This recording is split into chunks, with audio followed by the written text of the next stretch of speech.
Hello दोस्तों, कैसे हो आप लोग? सब मस्त हो गए? तो दोस्तों इस वीडियो को लास्ट तक जरूर देखना। ये वीडियो है मुफ्ती सलमान अजहरी के उन लोगों के लिए जो मुसलमानों को टारगेट करते हैं और इंडिया का माहौल ख़राब करते हैं। वो लोग कौन हैं जो ये चाहते हैं कि हर वक्त हिंदू मुस्लिम रहे और इंडिया का माहौल ख़राब रहे। तो जैसे कि हमारे बुज़ुर्गों ने हमें पहले बताया था कि हमारा भारत महान, तो महान किस तरह से था। जैसे कि हम हिंदू या मुस्लिम सिख ईसाई हम आपस में साथ रहते थे। हम कहते थे हमारा भारत महान है और चिड़ियाघर माना जाता था, क्योंकि इसमें हर जाति हर बिरादरी इसके अंदर शामिल है। वो चाहे हिंदू हो या मुस्लिम हो, सिख ईसाई हो, सब रहते हैं इस इंडिया के अंदर और एक साथ में मिलकर रहते हैं। तो कुछ लोग ये चाहते हैं कि ऐसा नहीं हो। उनको पता नहीं क्या दिक्कत है। अगर कोई हिंदू या मुसलमान एक साथ रहना चाहता है, एक दूसरे के दर्द दुख में साथ देना चाहता है, पर वो नहीं ये नहीं चाहते कि एक दूसरे के साथ रहें। तो आज की वीडियो बहुत ही ख़ास होने वाली है मुफ्ती सलमान अजहरी की। तो मैं ये कहता हूँ, चाहे हिंदू हो या मुसलमान हो, अगर ये माहौल ख़राब करना चाहते हैं तो उनसे पहले मेरी गुजारिश ये है कि अगर वो ऐसा चाहते हैं तो मेरे मानने में आप एक काम कर लीजिए। जैसे कि चाइना हमारे इंडिया के अंदर किस तरह से टारगेट करता है, हमारे इंडिया को किस तरह से टारगेट करना चाहता है।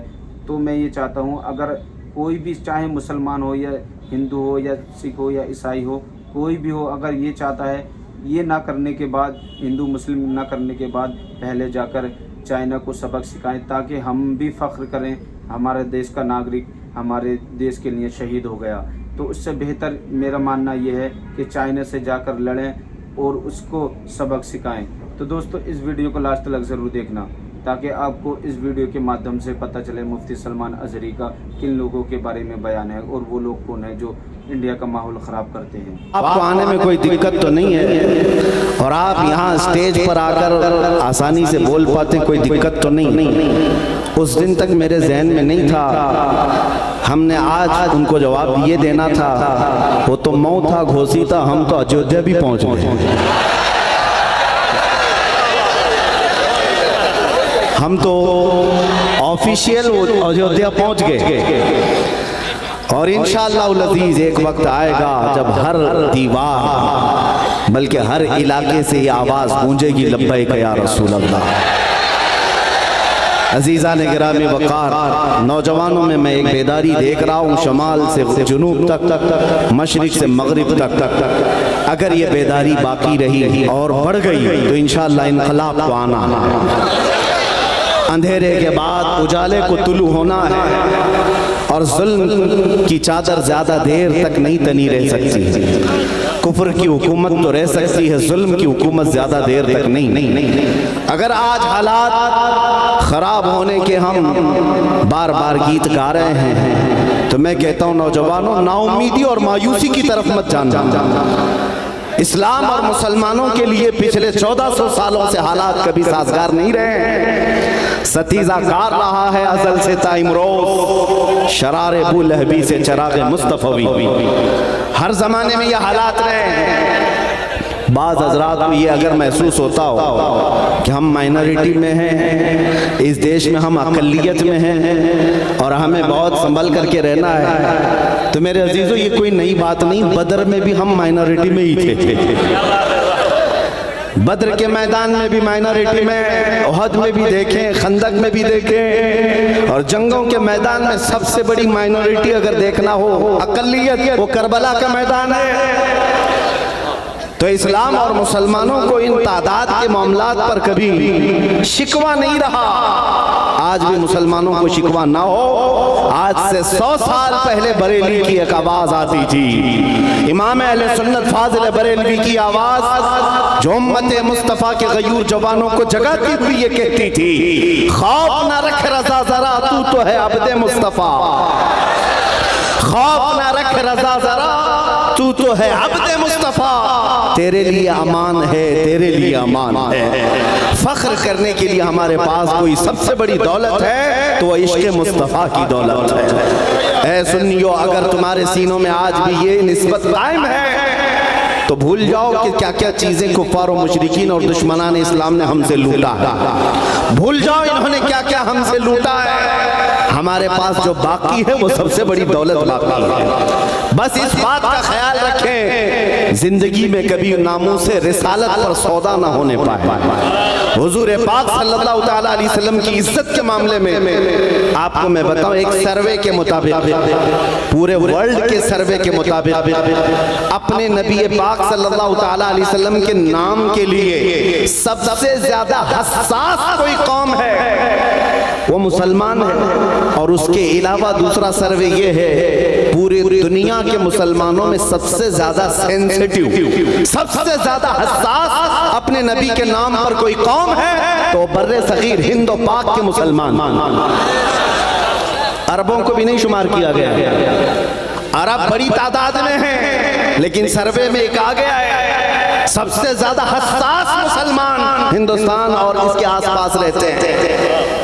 उसकी वजह मेरे अजीजों इन्हीं बुजुर्गाने दीन की सोहबत है, या उलमाए कामिलीन की सोहबत है। आज मुझे इस बात का फख्र है। मैं एक बात आपको बताऊंगा कि आपको पता है कि जब डॉक्टर किसी को बेहोश करता है, चाहे वो दवा दे करके या इंजेक्शन दे करके, सुन करता है, पहले बेहोश करता है, उसके बाद चीर फाड़ करता है, ऑपरेशन करता है। लेकिन बेहोश करने के बाद कैसे चेक करेगा कि ये बेहोश हुआ है कि नहीं? उसके लिए डॉक्टर लोग कभी चूंटी काट के देखते हैं, कभी कैंची से मार के देखते हैं, या हाथ पैर उसका हिला करके देखते हैं। अगर हरकत नहीं कर रहा है तो समझ लो कि बेहोश हो गया। उसके बाद चीर फाड़ किया जाता है। ये दस्तूर है ऑपरेशन थिएटर का। इसी दस्तूर पर दुनिया में भी अमल होता है। किसी कौम को खत्म करने के लिए नशा दिया जाता है, पहले बेहोश किया जाता है, और बरसों से उम्मत मुस्लिमा को नशा दिया जा रहा है। सिर्फ हेरोइन कोकेन का नशा नहीं है, अफीम चरस गांजे का नशा नहीं है, इंटरनेट भी एक नशा है जो हम सबको दिया गया है। इस पूरी उम्मत को इस नशा में मुब्तला करके रखा गया पिछले कई सालों से, और सालों से नशा में रख करके कौम मुस्लिम को देखा गया। सिर्फ मैं हिंदुस्तान की बात नहीं कर रहा हूँ, पूरी दुनिया में। अब चेक करने का वक्त आया कि मुसलमान पूरे बेहोश हुए कि नहीं हुए। इनको चेक करने का तरीका ये था कि इनके नबी की शान में गुस्ताखी की जाए, इस्लाम, कुरान और अल्लाह की जात पर भौंका जाए, फिर देखते हैं इसमें कितने जिंदा हैं और कितने सोए हुए हैं। अब ये जो गुस्ताखियां हो रही हैं, ये चेक करने का टाइम है इनके। जगह जगह से ये मुसलमानों की बेदारी को नापना चाहते हैं। इन्होंने अरबों में भी देखा, यूरोप में भी करके देखा, जहां जहां हुजूर पाक सल्लल्लाहु अलैहि वसल्लम की शान में गुस्ताखियां कराई गई। फिर मंजर को देखा कि कितने जागे हैं, कितने सोए, बेदार कितने हैं। मेरे अजीजों, अरबों में तो ऐसी नींद है कि उनमें से कोई उठने को तैयार नहीं है। चाहे कुछ भी बोल दिया जाए इस्लाम के खिलाफ, रसूल पाक के खिलाफ, वो एक गहरी नींद सोए हुए हैं। लेकिन जब यहां से कोई कुत्ता भौंका हमारे मुल्क से, तो फिर मैंने देखा है हिंदुस्तान के शुमाल से जुनूब, मशरिक से मगरिब तक हर इलाके से मुसलमान बच्चा बोल पड़ा, लब्बैक या रसूल अल्लाह। ये इस बात की अलामत है कि नशा तो तुम्हें दिया गया और नशा हमें भी दिया गया है, लेकिन अभी हमारी कौम बेहोश नहीं हुई, अपने नबी के नाम पर अभी भी होश में है। और जब तक ये होश बाकी रहेगा, याद रखना तुम्हारा चीर फाड़ नहीं हो सकेगा, ऑपरेशन नहीं हो सकेगा। जब तक ये जिंदगी बाकी है, ऑपरेशन नहीं हो सकेगा। अजीज़ान गिरामी वक़ार, खास तौर पर मैं यूपी के मुसलमानों को ये बताना चाहता हूँ, खौफ और डर के साथ अगर जीने पर तुम्हें मजबूर किया जा रहा हो तो निकाल फेंको। हमारी तारीख है, पुरानी तारीख है। तुम्हारे लिए खौफ का माहौल रास नहीं आता, सेब नहीं देता। अगर कहीं मॉब लिंचिंग करके किसी का वीडियो वायरल किया जाए, किसी का घर तोड़ करके उसके बर्बादी को वायरल किया जाए और तुम्हारे दिलों में दहशत डाली जाए, तो निकाल फेंको इस खौफ को। डर के मारे अपनी टोपियां छुपाना, डर के मारे अपनी दाढ़ियां छिला देना, डर के मारे अपनी मस्जिदों के दरवाजे बंद करना, ये हरकतें मत करो, बल्कि फिर सीना सिपर होकर मैदान में उतर आओ और दुश्मनाने इस्लाम को ये जवाब दे करके सुनाओ कि ये जो तुम छोटे मोटे हरकतें करके हमारे दिलों में दहशत डालना चाहते हो, ये हमारी पुरानी तारीख है। हम उस कौम से वाबस्ता हैं जहां हर साल मुहर्रम में हमें करबला की दास्तान सुनाई जाती है। हमें हर साल हुसैन आजम की कुर्बानी सुनाई जाती है। इसलिए नहीं कि छाती पीट पीट करके रोए, इमाम हुसैन पर मातम करें। मुहर्रम में करबला की दास्तानें इसीलिए सुनाई जाती हैं कि हमारा हर बच्चा कट जाने के बाद भी ये अज़्म लेकर के तैयार रहे, इस्लाम जिंदा होता है हर करबला के बाद। इस्लाम जिंदा होता है हर करबला के बाद। बस मेरे ये तमहीदी कलमात थे। मैं अक्सर अपनी तकरीर की शुरुआत इसी बात से करता हूँ कि तुम अपने दिल से खौफ निकालो, डर निकालो। या आप ही के स्टेज की बात है, एक तकरीर हुई, दूसरे दिन स्टेज पे मौजूद, यहाँ तो बड़े जिम्मेदार उलमा हैं और इन्हीं के मेहरबानी और इनायत से मैं बोल रहा हूँ। लेकिन मुझे उम्मीद है गब्बर साहब भी बैठे हुए हैं और नाम से ही लगता है कि यहाँ पर कुछ ना कुछ है। एक मौलाना साहब ने मुझे दूसरे दिन कहा कि आपके साथ बैठा था और लब्बैक लब्बैक ज्यादा नारे लग रहे थे। दूसरे दिन पुलिस वालों ने मुझे उठा लिया, थाने में बुला लिया, कहा केस कर देंगे तुम्हारे ऊपर, ये फलां जगह का तुम नारा लगा रहे थे, हमारे पास वीडियो आई।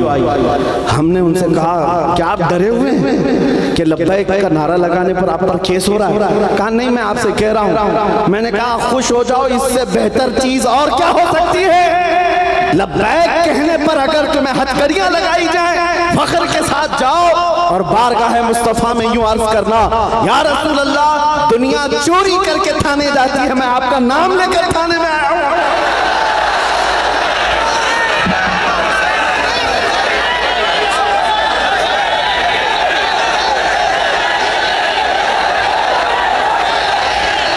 लब्बैक या रसूल अल्लाह। तो दोस्तों, आज की मेरी वीडियो कैसी लगी मुझे कमेंट करके ज़रूर बताएं और मेरे चैनल को ज़्यादा से ज़्यादा सपोर्ट करें। फिर मिलते हैं नेक्स्ट वीडियो में। अल्लाह हाफिज़।